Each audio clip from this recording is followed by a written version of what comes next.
Olá, boa tarde. Hoje é o dia 24, né, de janeiro de 2022. Estamos dando início aí a uma série de webinars.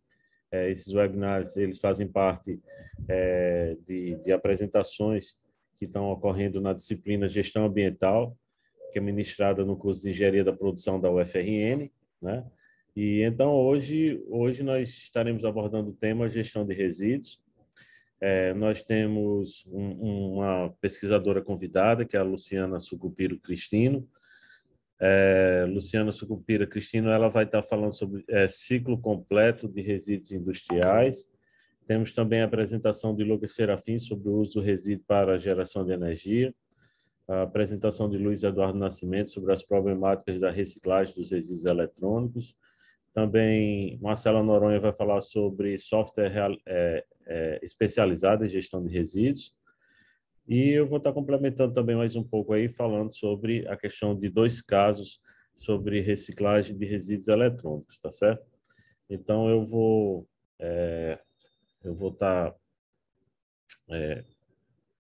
dando uma pausa aqui na gravação para que o próximo apresentador, ele possa estar iniciando o seu compartilhamento. Então, hoje, na nossa primeira apresentação, nós temos a apresentação aí de Luciana Sucupira Cristino, né?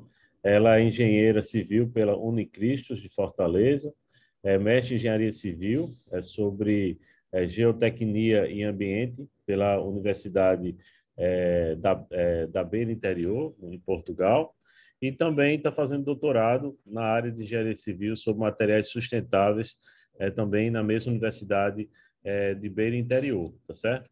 Então, Luciana, a gente agradece você ter aceito o convite para estar conosco nesse evento virtual, tá certo? E você pode ficar à vontade aí para iniciar a sua apresentação, certo? Você tem em torno aí de 15 minutos para estar realizando a sua apresentação. Boa sorte aí na apresentação. Olá, boa tarde. Eu queria agradecer primeiramente ao convite por estar participando dessas apresentações hoje. Eu vou falar um pouco hoje sobre o tipo de pesquisa, o que a gente trabalha no meu laboratório, que se chama CEMED, na Universidade da Beira Interior. O meu laboratório é sobre materiais de construção civil e a gente estuda sobre resíduos e CO2 como matéria-prima para a utilização de materiais na construção civil. Um dos produtos mais utilizados na construção civil atualmente é o cimento Portland, porém o cimento consome muitos recursos naturais. Os recursos utilizados pelo cimento Portland, eles se tornam em torno de um metro quadrado de betão. Ele utiliza 175 litros, 350 quilos de cimento e 1.850 quilos de agregado.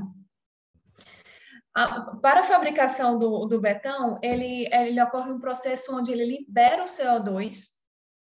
Atualmente é um processo químico que produz e emite uma grande quantidade de CO2 no meio, e mais da metade dessas emissões resultam no processo de calcinação. Cerca de 800 quilogramas de CO2 toneladas fornece o cimento Portland.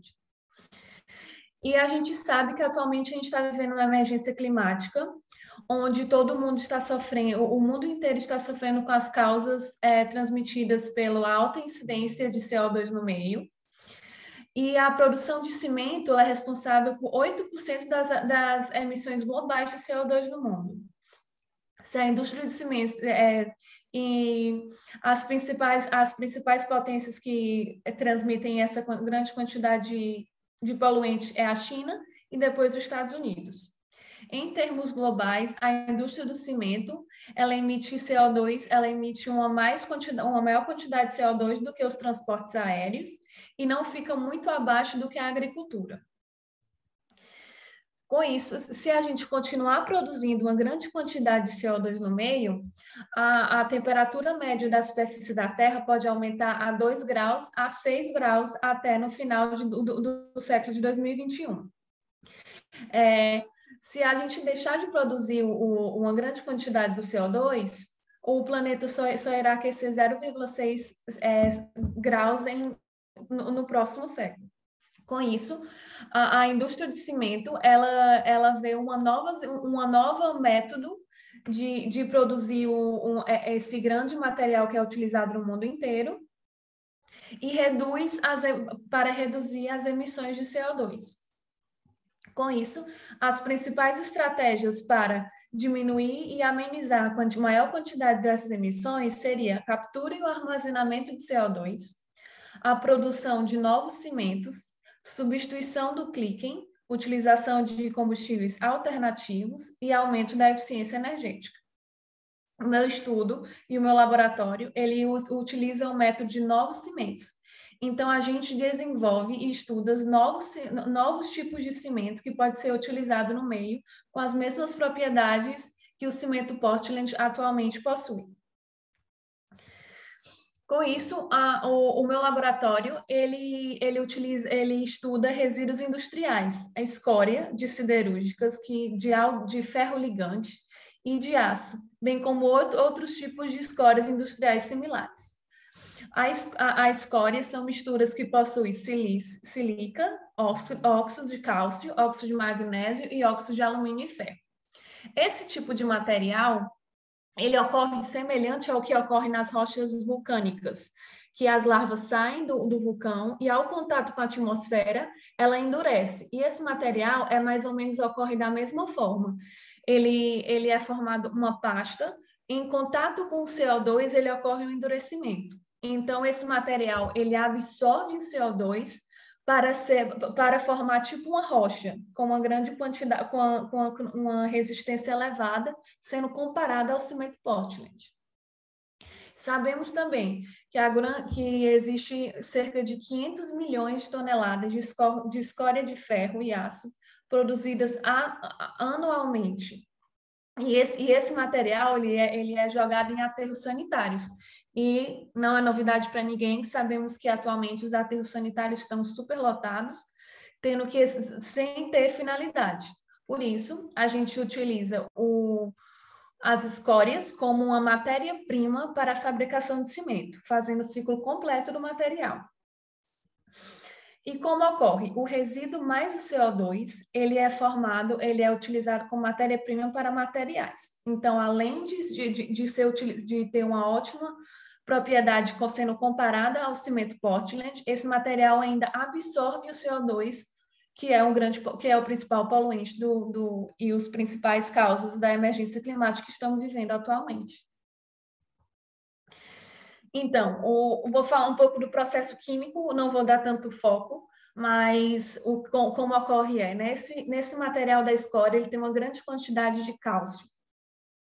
E esse cálcio, em contato com o CO2, forma óxido de cálcio, e ele também tem quantidade de magnésio, que em contato com o CO2, ele produz óxido de magnésio. Esses materiais, o processo químico são analisados depois da carbonatação, que a carbonatação é o processo que esse material ele absorve o CO2 para a formação desse tipo de material, que é utilizado na construção civil. Então, o meu laboratório ele já tem uma patente que é a utilização, que é a fabricação desse tijolo fabricado por um cimento, por esse resíduo reciclado pela escória, e ele produz ele tem uma alta resistência, e sendo muito bem comparado, e obtendo ótimos resultados em comparação com o cimento Portland. E esse material é um material totalmente reciclado, utilizando resíduos. Esse material também, a carbonatação, ela utiliza uma menor quantidade de água do que o processo normal de um cimento possui. Ele produz só 10% da água do que um cimento normal. Uma argamassa, por exemplo, ela formaria. Então, além desse material ser um resíduo, além dele absorver CO2, ele ainda precisa de uma quantidade menor de água para a sua fabricação. Esse é o protótipo produzido pela UB, pela Universidade da Beira Interior, o laboratório CEMEIT, que ele produziu esse tijolo feito 100% reciclado. Além disso, esse material, por ser um resíduo que vem de metais, de empresas siderúrgicas com alto potencial de minerais, de metais, Então, ele possui um enorme potencial, um enorme potencial para ser utilizado para aumentar o rendimento de captadores de energia solar na construção civil. Esse material ele possui uma cor escura, que já é um fator importante, que beneficia bastante o aumento da captação de energia solar, além de obter resíduos e metais que são bons condutores térmicos. E esse material, em contato com fachadas onde tem uma alta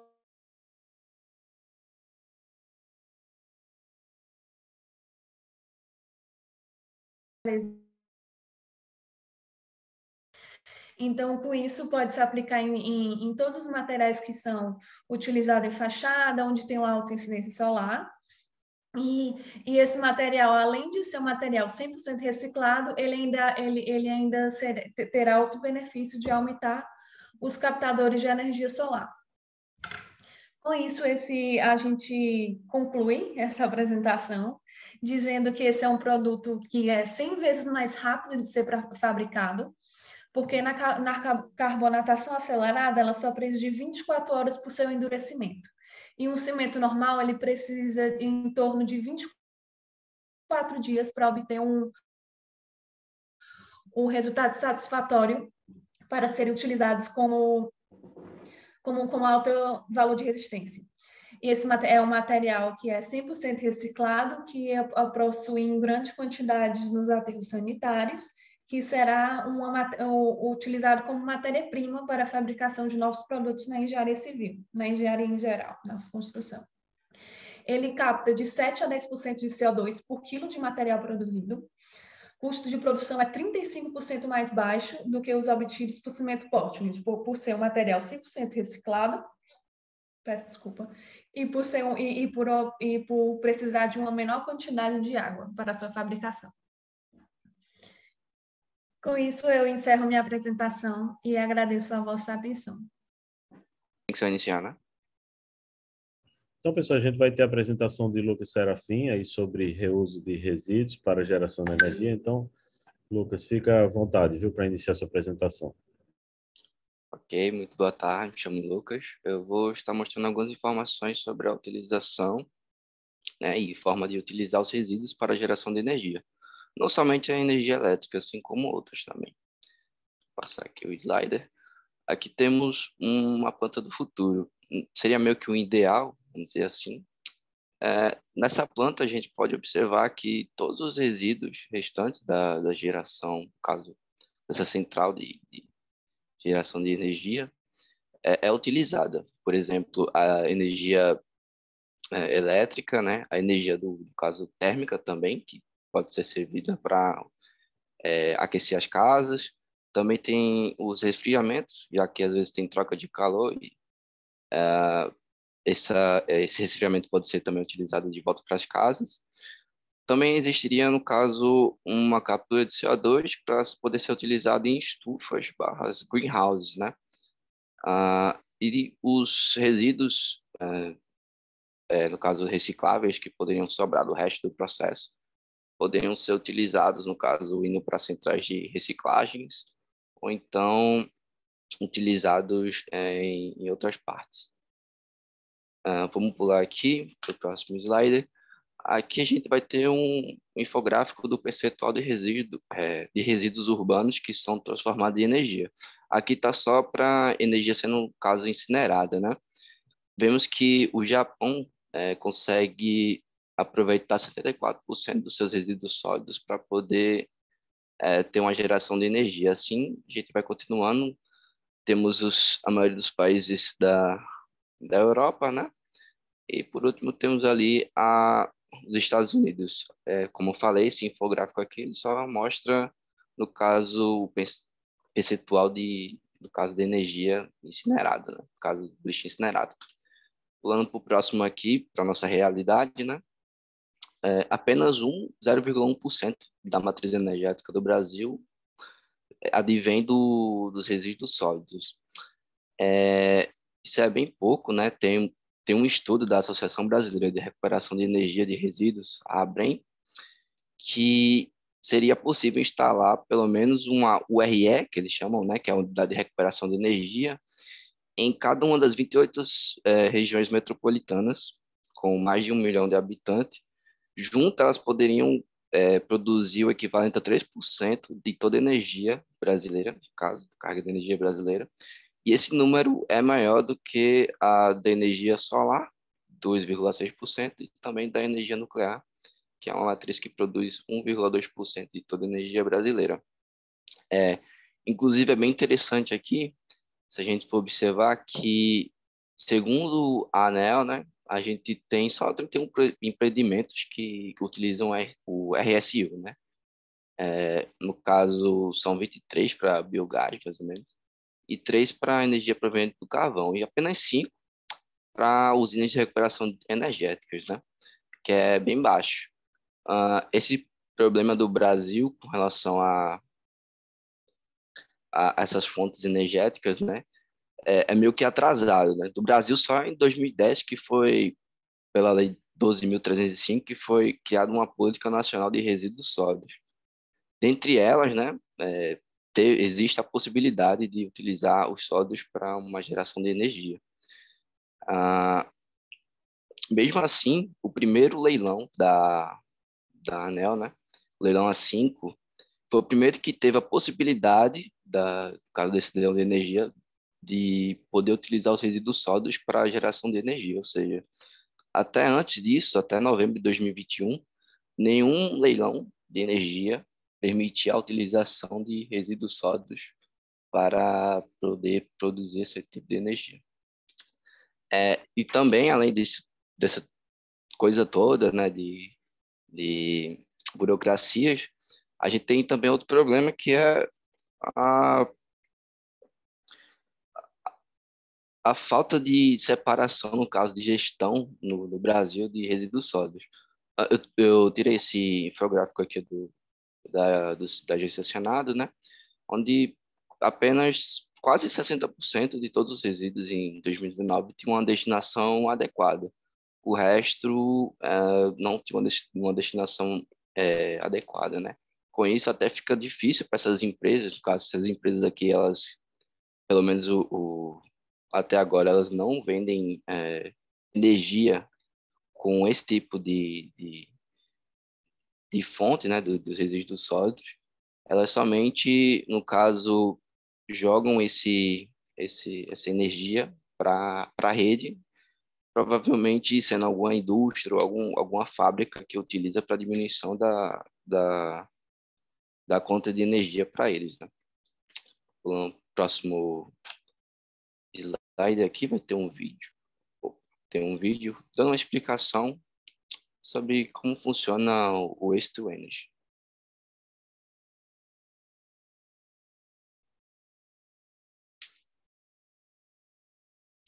Deixa eu ver se eu consigo aumentar aqui de automático.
Bom, no vídeo foi mostrado, né, uma das formas de recuperar, no caso, a energia do lixo. Vamos passar aqui para o próximo slide. Deixa eu só... Ok. Tá. Como foi mostrado no vídeo, eu vou continuar com a usina de incineração, né, que, no caso, é produzida a partir da queima dos materiais, onde a geração, no caso, a queima, gera um vapor que movimenta as turbinas geradoras. No final do processo, assim como no vídeo mostrou, alguns, no caso, materiais, metais principalmente, podem ser reciclados. Além de toda a energia elétrica, né, do processo, também é possível aproveitar a energia térmica. Aqui temos uma planta básica de uma usina de incineração, né? No caso, tem uma separação inicial do lixo, porém, como alguns materiais passam, né? No final, esses materiais não conseguem ser queimados, no caso, na combustão, e eles, no caso, são retirados para outros centros de reciclagem, no caso, como metal, e até as cinzas que podem ser utilizadas tanto para, no caso, fábricas de cerâmicas ou então argamassas. Próximo aqui. Próximo é a usina de biodigestão, que utiliza, no caso, só resíduos orgânicos, né? Onde é produzida a partir de um processo de decomposição biológica da matéria orgânica, né, a ausência de oxigênio. A produção no caso, a produção do biogás, nesse caso, produz um subproduto que pode ser utilizado como biofertilizante. Além da energia elétrica, também é possível aproveitar a energia térmica do processo. Aqui a gente tem uma imagem que mostra que com um biodigestor, né, a gente consegue tanto gerar biogás, como também gerar, no caso, o extrato do biofertilizante para poder ser utilizado em outros locais. Aqui a gente vai ter uma planta básica do processo de geração do biogás, né?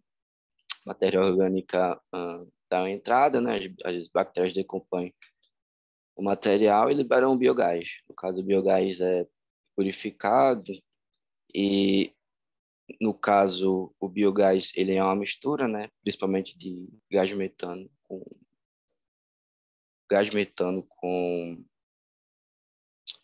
gás carbônico. E na separação, no caso tendo um purificador, você pode utilizar o gás metano para, no caso, combustível para os veículos. O CO2 também pode ser reutilizado, como eu já falei no início, em estufas ou greenhouses. E o restante pode ser utilizado como biofertilizante. Com isso, eu encerro a minha apresentação.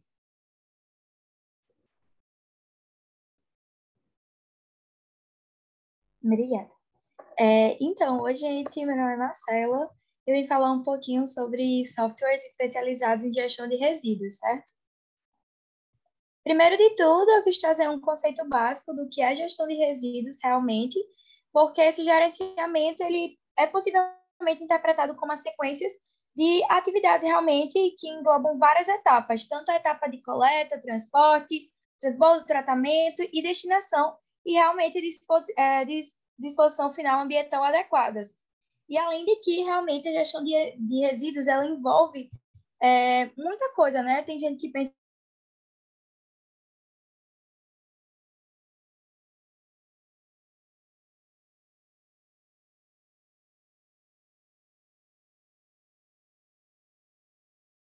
gerado por cada processo, também a classificação e quantificação desses resíduos, e, claro, também armazenamento, identificação e, por fim, a destinação final desses resíduos, certo? Começando a falar um pouquinho sobre tecnologia na gestão de resíduos, a gente sabe que, hoje em dia, a tecnologia é algo muito presente no nosso dia a dia. Então, é realmente inevitável que ele não esteja presente. Além de tudo, a gente sabe que a tecnologia ela impacta, sim, diretamente em toda a nossa convivência, em tudo assim que a gente faz hoje em dia, né? Além do mais, a gente sabe que a tecnologia ela facilita realmente a convivência, a comunicação e processos também que podem ser levados à destinação final. E, então, primeiro de tudo, o que eu andei notando é que a tecnologia ela otimiza o trabalho de gestão ambiental, certo? Imagine se esse gestor tivesse que fazer tudo manualmente, tivesse que anotar tudo manualmente, o trabalho que não ia dar para fazer realmente, por exemplo, análise dos processos, identificação desses resíduos, quantificação desses resíduos. Então, era um trabalho que dá mais e até para realmente estar vendo esse resultado final. Também a prevenção de acontecimento de erros, certo? Então, a gente consegue realmente evitar erros que podem prejudicar a organização tanto financeiramente como ambientalmente. Então, de fato, a gente tendo por exemplo, manualmente, a gente poderia perder certos papéis, isso poderia ser perdido no dia a dia e poderiam acontecer erros até mesmo na hora de gerir alguns documentos que são necessários previstos em lei, né? E também todo o controle do processo. Então, a partir do momento que a gente trabalha com tecnologia, a gente consegue ter o controle sobre todo o processo, sobre o que está acontecendo realmente, de fato, em cada etapa. E aí, a partir disso, foram criados softwares especializados na gestão ambiental, ou na gestão de resíduos, certo? E aí, ele basicamente também, como eu coloquei aqui, ele dá a permissão que as organizações elas consigam gerenciar, voltados para a tecnologia, consigam gerenciar, de fato, o ciclo desses resíduos, desde a sua geração até o armazenamento, transporte e até chegar à sua disposição final. Então, realmente, ter o controle e fazer uma gestão de resíduos, de fato, bem feita e que ela realmente tenha um destino final, de fato, elaborado e que consiga trazer benefícios tanto para a organização como para o ambiente, né? Algumas vantagens de trazer um software no dia a dia da empresa e por que isso seria importante, certo? Primeiro de tudo, seria realmente a fiscalização de todo o processo dos resíduos. Então, realmente, você ter um software especializado em gestão de resíduos é o fim daquelas planilhas manuais, é o fim de todo o trabalho manual e operacional que a pessoa teria. Então, com um único ambiente, com uma única tecnologia, realmente é possível você ter o controle de todos os processos de gerenciamento de resíduos, até eliminando alguns, por exemplo, no Excel, Word, e aí todos envolvidos nesse gerenciamento podem trabalhar realmente de forma sistematizada e também organizada, o que aumenta a eficácia realmente da gestão e do trabalho do dia a dia dessas pessoas que ficam responsáveis pela gestão de resíduos da empresa. Esses acompanhamentos também podem ser feitos em um ambiente tipo totalmente virtual, então né, não precisa estar ali totalmente presencial, o que facilita bastante também o trabalho home office que a gente vê hoje em dia, né?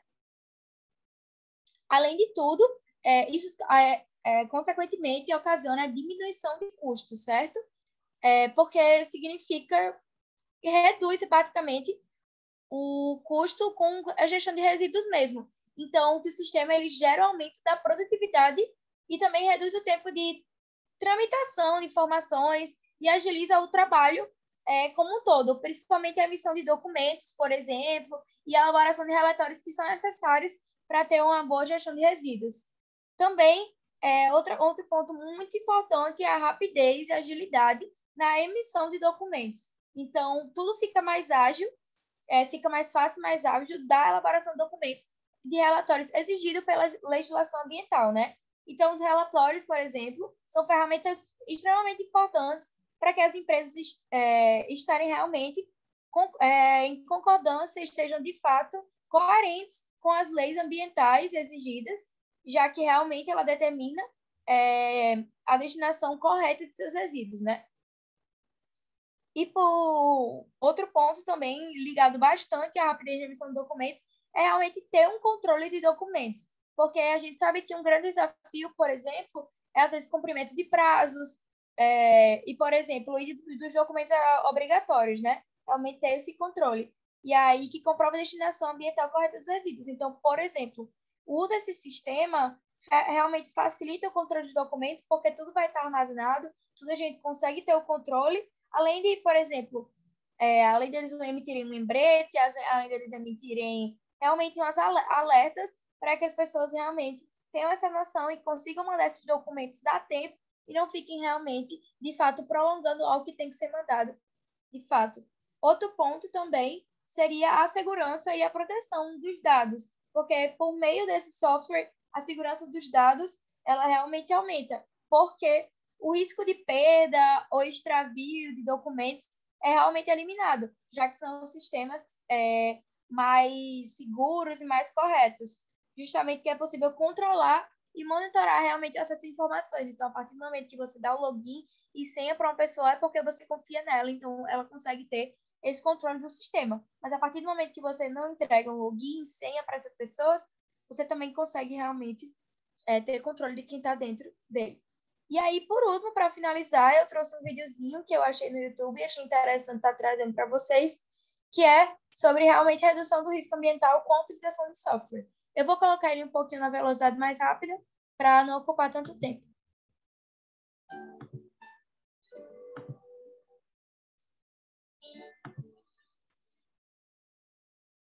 Pessoal, sejam bem-vindos a mais um conteúdo do canal Evangelizos. Hoje vamos falar de como reduzir seu risco ambiental. Bom, para falar de risco ambiental, eu gosto sempre de contar a história do cliente nosso, que brincava que eu era a pessoa mais importante que eu tinha. Um dia eu andei com ele. Ele disse que o maior pesadelo dele era a gente tivesse parado. E hoje em dia, o que para com custa não é acidente de trabalho ou problema ambiental. Claro que o risco ambiental não se resume à suspensão da discriminação. Existem outros riscos ambientais que podem ser cometidos se não for feita uma boa gestão resíduos. Alguns desses são crime contra a fauna e flora, poluição ambiental, poluição com danos à saúde humana, poluição hídrica, crime contra a administração ambiental, crime contra a fiscalização, por exemplo. Então, são diversos crimes que podem ser cometidos caso essa gestão de resíduos não seja feita de uma forma legal. Como ninguém cometer crime ambiental, é preciso entender na sua realidade como evitá-los. Cada empresa deve atuar de forma diferente, de acordo com o tipo de resíduos que tiver características da sua operação. Existem metodologias e boas práticas que ajudam cada empresa a fazer a gestão dos seus resíduos, de forma a reduzir seus riscos. Vamos falar de algumas delas. O primeiro passo é fazer o PGRS, Plano de Gerenciamento de Resíduos Sólidos. Além de sua importância para a gestão, só de não fazer, isso já é uma falta grave. O PGRS consiste no mapeamento dos tipos de resíduos que você tiver e na definição das características de cada resíduo. A partir desse mapeamento, é preciso definir as melhores práticas de manuseio e armazenamento desses resíduos. E, além disso, definir as ações preventivas e corretivas caso algo saia fora do planejado. Além disso, no PGRS, estimar a quantidade gerada e como esses resíduos serão destinados tanto interno quanto externamente. O segundo passo é definir um processo de execução e fiscalização para garantir que a sua empresa siga as diretrizes do PGRS. A partir disso, é importante que você selecione criteriosamente seus destinadores e transportadores de resíduos. Segundo a Polícia Nacional de Resíduos Sólidos, você, gerador de resíduos, é responsável por todo o ciclo de vida do seu resíduo, independente se a destinação for terceirizada ou não. É importante também garantir que o seu destinador siga todos os processos, todos os procedimentos, como, por exemplo, retornar o ETS e enviar o certificado de destinação para cada loja de resíduo destinado. Para empresas que geram ou manejam resíduos perigosos, é importante ter um cadastro nacional de operadores de resíduos perigosos. Os critérios para escolha dos destinadores são mais rigorosos. Não basta apenas escolher bons fornecedores, mas é preciso garantir que eles se mantenham qualificados e licenciados. Para isso, a recuperação é fazer uma escolha superior, claro que, além da escolha de bons fornecedores, é imprescindível determinar uma legislação correta para os seus resíduos. É proibido, por exemplo, que resíduos sem tratamento sejam jogados em lixões, presas não consideradas, nos vagos, no rio, no mar, e é vedado a queima de resíduos da saúde.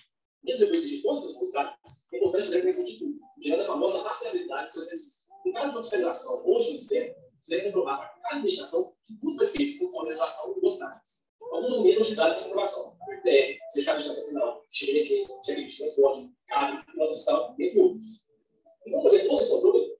A boa notícia é que podemos contar com tecnologia. Hoje, esses softwares com os resíduos garantem toda a rastreabilidade dos resíduos, desde a geração, transporte e destinação, conectando de forma fácil todos os documentos e evidências comprobatórias que estão ligados no processo. Em uma fiscalização, basta acessar o software e evidenciar e mostrar o documento solicitado e está ligado nesse processo. Nós mais citamos aqui, manter a rastreabilidade de comprovação dos seus exercícios, seus riscos ambientais e dificuldades realmente. Você pode dormir tranquilo, você não irá parar de funcionar. Espero ter gostado dessas dicas. Vocês podem ver mais detalhes no nosso blog, por exemplo.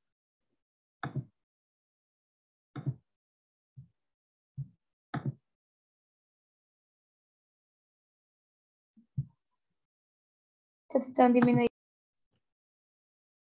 Então, pessoal, a gente está indo para a última apresentação desse webinar sobre gestão de resíduos. Eu vou estar falando sobre reciclagem de resíduos eletrônicos. No caso, vou falar sobre 3 casos de reciclagem desse tipo de resíduo aí. Um primeiro caso é de uma empresa que funciona em Natal, que se chama EVS. reciclagem digital, informática. Ela é uma empresa, como vocês podem notar aqui, foi uma visita técnica que a gente fez com os alunos da UFRN, né, e algo interessante é que nós temos aqui o campus universitário da UFRN, né, e ela fica bem próximo, aqui a gente tem o Instituto Metrópole Digital, então ela fica bem próximo da UFRN, aqui numa rua paralela à avenida que circula a universidade. Então, eles têm um perfil no Instagram e também eles têm aí no perfil do Instagram deles, eles fazem algumas campanhas, algumas orientações sobre essa questão da destinação correta do resíduo eletroeletrônico, né? Um segundo caso que a gente vai estar falando é sobre o lixo eletrônico e a Apple. A Apple, ela lançou uma campanha de estar fazendo a reciclagem de alguns resíduos eletroeletrônicos. E uma propaganda que eles têm feito é que eles estão usando uma espécie de um robô chamado Liam, que esse robô ele faz a identificação dos componentes, né, ajudando a questão da separação. Então, isso faz parte da política ambiental da empresa, né, da Apple, e então para lidar com a questão da mudança climática. E aqui pode ver assim, um dos componentes, né, da questão da reciclagem de aparelhos, né, ele separando aqui, no caso, os parafusos, né, e aqui mostrando também alguns materiais, como é que esses materiais, como é que esse robô chamado Liam, ele faz a separação desses componentes aí. No caso desse tipo de resíduo eletroeletrônico, no caso, os aparelhos celular, né, eles são ricos em vários materiais, como berílio, né? Ele é encontrado no cobre, né? Muito importante para a questão dos conectores. É muito importante também a questão da coleta do mercúrio, que é um elemento de alto poder poluidor. Também o chumbo, né? O arsênio, também o PVC também, e também os retardantes de chama, né, os BFRs, né, que também existem nos circuitos integrados, tá? Então quer dizer, nesses componentes, nesses aparelhos, ele tem todos esses materiais aí, além de outros materiais raros, que eles podem trazer problemas, né, para o meio ambiente. Então, a importância de reciclar, né, de reciclar esses componentes aí. E um terceiro caso, assim, que eu tenho para apresentar para vocês, é o caso da Shanghai Jinqiao Environment Protection. Isso foi uma visita técnica que eu fiz em 2015, que eu tive a oportunidade de fazer nessa empresa que fica em Xangai, né? E, no caso, ela aqui está a página deles, eles têm uma página na internet. E então ela é uma empresa de proteção ambiental com foco na coleção, variedade, embalagem, marcação, transporte, armazenamento, descarte, tratamento e reciclagem de resíduos industriais e lixo eletrônico. Aqui uma outra imagem da empresa. E então nós tivemos a oportunidade de fazer essa visita através de um programa chamado Top China, então que teve vários professores e vários estudantes do Brasil fazendo essa visita. E o que é interessante dessa empresa é que eles transformaram uma parte das instalações em uma espécie de museu para justamente trabalhar essa questão da educação ambiental. Então, eles recebem lá estudantes de vários níveis, desde o ensino fundamental ao ensino superior, né, para que eles tomem conhecimento da importância da gestão ambiental. Desse tipo de resíduo. Aqui também, no museu deles, estão mostrando vários tipos de componentes e vários tipos de materiais que são recuperados a partir da questão do tratamento, né, da correta destinação desses resíduos aí, e muitos materiais que podem causar grande prejuízo ao meio ambiente. Alguns materiais raros, né, que são mostrados também no museu, né, a separação de vários componentes, como pode ser visto aqui no museu da empresa. E aqui uma coisa interessante é o seguinte, é que eles têm parceria com vários fabricantes, como, por exemplo, Dell, Toshiba, Lenovo, né? Kingston, né? HP, Hitachi, Panasonic. Então, muitas marcas aí algumas marcas aí que são conhecidas nossas. E então, o que é que faz? Quando um produto desse ele chega ao fim do ciclo de vida, você faz a devolução do seu aparelho, né? Do seu equipamento lá que está quebrado. E, na verdade, não é a empresa Sony que vai receber de volta. Ela tem um compromisso da logística reversa de receber esse equipamento, mas, na verdade, não é ela que vai receber. Quem vai receber esse produto é essa empresa, né, que a gente está apresentando aí, através de um convênio que ela tem com a Sony, né, assim por diante em relação às outras empresas. Então, essa empresa, então, ela fica responsável de receber esses componentes eletroeletrônicos, né? E aí ela vai emitir um relatório, né, para a empresa que tem convênio com ela, dizendo assim, olha, eu recebi esse mês 200 quilos do produto fabricado por vocês, recebi 100 quilos, recebi 1 tonelada, então eles vão estar reportando isso. E isso vai alimentar os relatórios de sustentabilidade dessas empresas que possuem convênio com essa empresa de reciclagem, né? Então, assim, um modelo bem interessante, assim, dessa forma, para promover a questão da economia circular, né? Então, eles têm informações, né? Aí importantes, né? Então, eles têm um objetivo aí de diminuir 97% do resíduo mineral, 86% da poluição do ar, 76% da poluição da água e redução em 40% do consumo de água, né? E 90% da matéria-prima e 74% de resíduos. Então, eles têm uma contribuição bastante interessante aí, tá certo? Aqui é uma foto da planta, né, que é utilizado pela empresa para realizar a separação desses materiais. Nesse horário da visita, essa planta de separação desses componentes, ela não estava em funcionamento, mas o que é interessante, vocês, desde as primeiras imagens que foram mostradas aí do prédio exterior, né, da fachada exterior da empresa, até as instalações internas, vocês vejam como é bem organizado. Isso mostra que esse mercado de reciclagem de eletroeletrônicos, ele possui viabilidade, né? Desde que seja um modelo bem planejado, né? Que se tenha conhecimento do mercado, né? Seja bem gerenciado, assim como é o caso da empresa EVS, que funciona em Natal, tá? E aqui a imagem também dos corredores dessa empresa que funciona como museu, tá? Os componentes aí, alguns materiais raros. Eles têm algumas perguntas também que eles fazem também para que os participantes respondam, né? Então, tem uma parte interativa também nessa exposição que eles realizam aí. Alguns materiais, né? Eles colocam o material original, o componente, né? Ele já transformado, o que é que seria gerado em termos de material processado desses componentes aí. E interessante essa imagem aqui, que é um pouco uma abordagem interessante, que é a questão da reciclagem criativa, né? Quando você usa a questão de componentes eletroeletrônicos para estar trabalhando também a questão da arte, né?